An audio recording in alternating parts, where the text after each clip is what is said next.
Priscilla, I'm really excited to start this conversation about what if one spouse decides to retire first.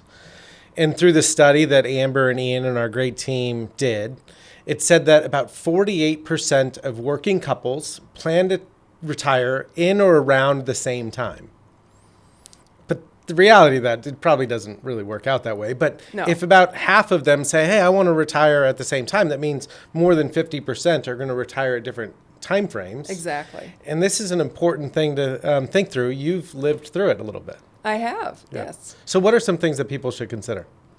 Well, one of the things to consider is, why is each spouse thinking about retiring?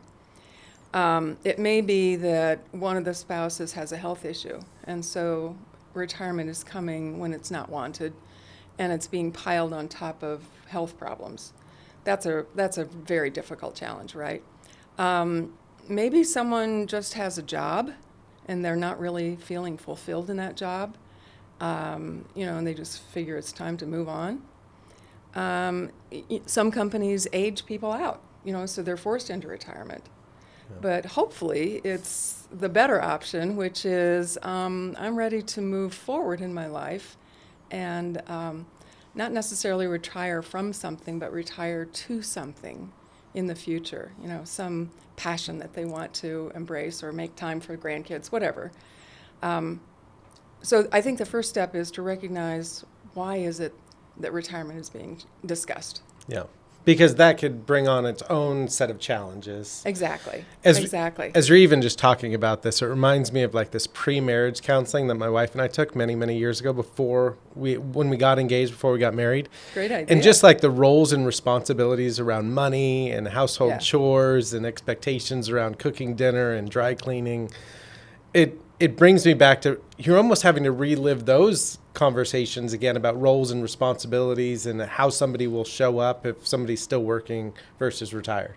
Well, exactly. And of course, the difference is that when you have premarital counseling, you are guessing what's going to happen after the marriage. When you go into retirement, especially when one spouse is retiring before the other, you already know what's been happening. And I think one of the challenges is what's going to happen in the future. Each spouse may have different expectations. One spouse might think, well, things are doing fine. Let's just do what we've been doing. And the other spouse may feel, well, wait a minute, I'm continuing to work.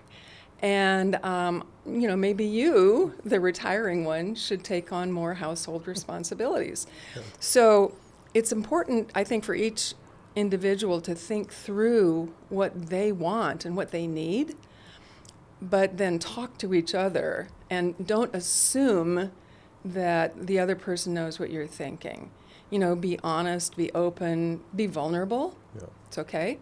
But that's a really important conversation to have.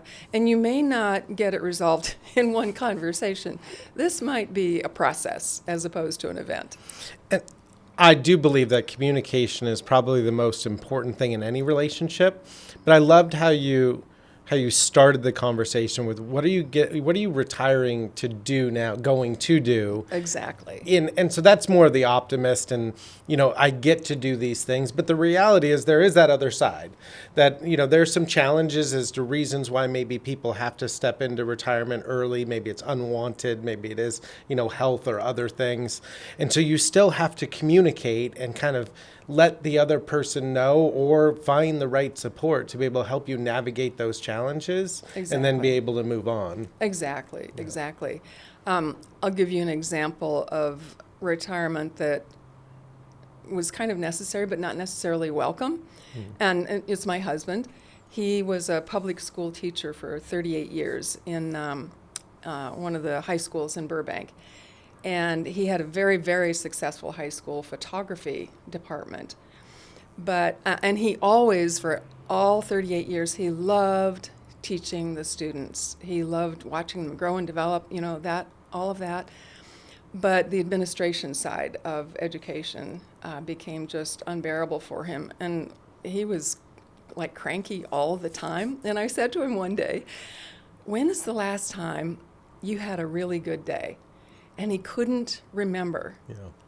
So I said, you know, you can retire on 97% of your salary. You're miserable and you're working for free. And that was kind of the turning point. Yeah. It may not be as dramatic as that for someone else, Right. but I think the point is that there was a conversation and a dialogue, and we worked through over the next several months what he was going to retire to, Yeah.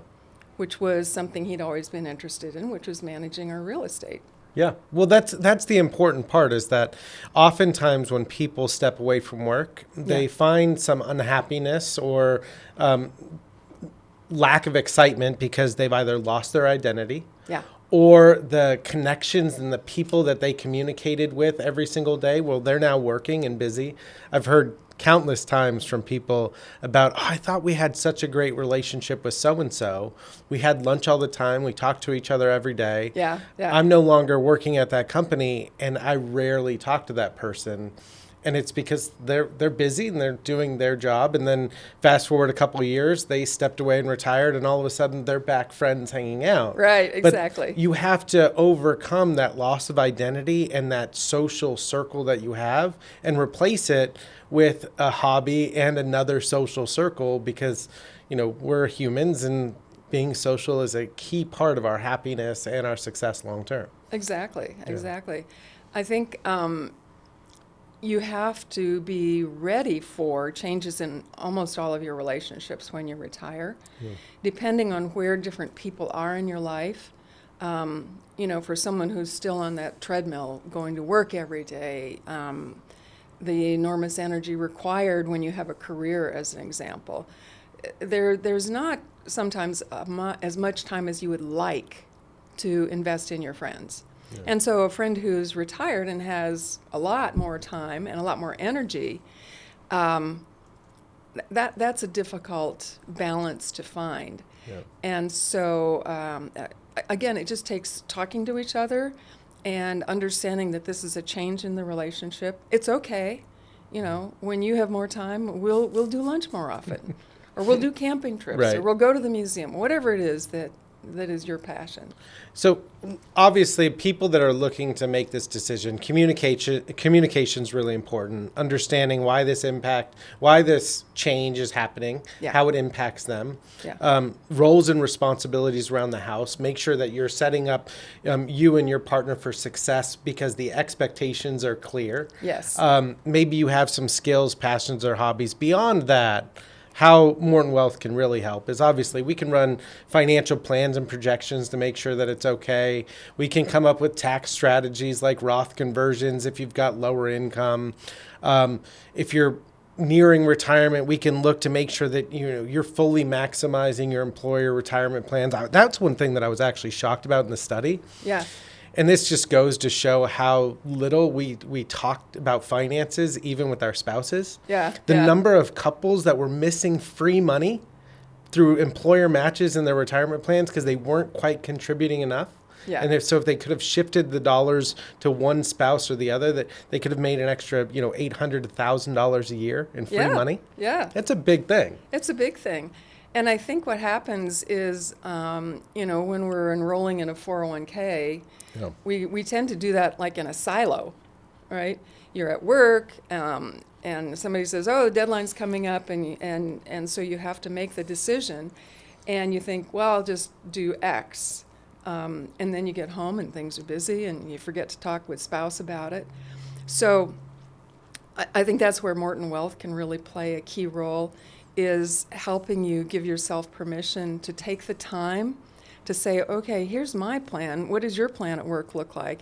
And then with your Morton advisor, you can say, whoa, wait a minute, there's a lost opportunity right there. I think a lot of people miss the catch-up.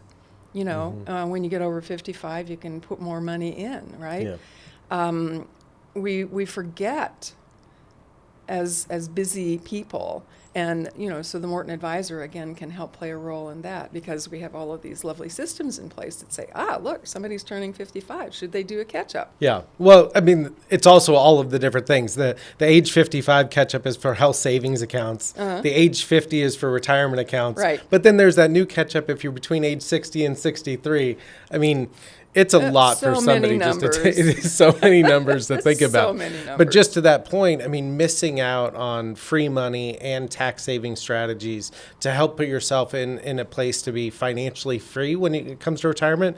Because that was the other stat that really shocked me, is that the person that steps away from work first oftentimes feels a lot of insecurity around finances. Yes. And so then they do the thing that you and I say not to do, Oh, please. is they look at their portfolio every single day. What a bad idea. It's just not healthy. No. The reason why one thing moved up or down in a given day versus other things is somewhat pointless and completely out of our control. Yeah. It's interesting to understand how you're positioned, allocated, whether or not you're in the right spot. But looking at it every day is just not healthy. Well, when you transition from being an income earner to an income consumer, psychologically, that's very difficult for many, many people. When you transition from, maybe being in charge at work every day to not being in charge, that's also a difficult transition. You put the two of them together, and it's understandable. I really do understand why someone who's transitioning from working to retirement wants to make sure that their money is still okay. And, in the same sense that they go to work every day, they look at the portfolio every day. Yeah. Well, going to work every day is great, but looking at the portfolio every day, not so much. Not so much. I was thinking about the roles and responsibilities as it relates to myself. If for some reason I had to retire before Brianna, and then I'd have to be more responsible for the meals every single night, and I'm not nearly as good of a cook as her. I should actually probably start investing in some learning how to cook classes right now, so that way later on I can be set up better for success, because it's gonna be ugly. Well, they do have these lovely delivery services where you just put it in the oven and 20 minutes later you have this nice meal. So. And maybe 20 years from now a robot will do it for me, but I don't know. We'll see. Priscilla, thank you so much for your time today. I do want to just recap. I mean, if you're looking to retire before your spouse, being on the same page, communicate, understand roles and responsibilities, try to feel empowered by the decision because of what you're going to be able to do, what you're retiring towards. Be on the same page financially so that way you feel empowered to be able to make that spending decision or, have that loss of income. Mm-hmm. And again, it all comes down to communication and setting the right expectations. I loved the conversation today. Thank you so much. Thank you.